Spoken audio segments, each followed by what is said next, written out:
السلام علیکم، آپ دیکھ رہے ہیں ہورائزن نیوز ایچ ڈی۔ خبر شامل کرتے ہیں ملتان سے۔ مسلم گرلز اسکول کلمہ چوک ملتان میں خاتون ٹیچر نے کار کی بریک کے بجائے ریس دبا دی، ایک طالبہ جاں بحق، 3 زخمی۔ اسکول ٹیچر اسمبلی کے دوران اسکول آئی اور گاڑی پارک کرنے کے دوران حادثہ پیش آیا۔ اس حادثے میں جاں بحق ہونے والی طالبہ کا نام عمارہ ہے، جو کہ 10ویں کلاس کی طالبہ تھی۔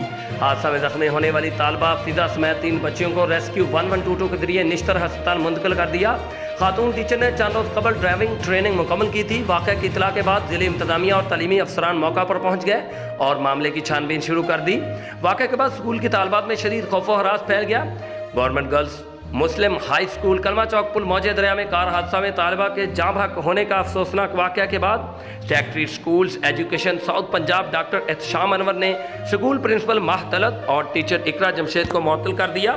Director public instructions secondary education south Punjab اعزاز احمد خان انکوائری آفیسر مقرر۔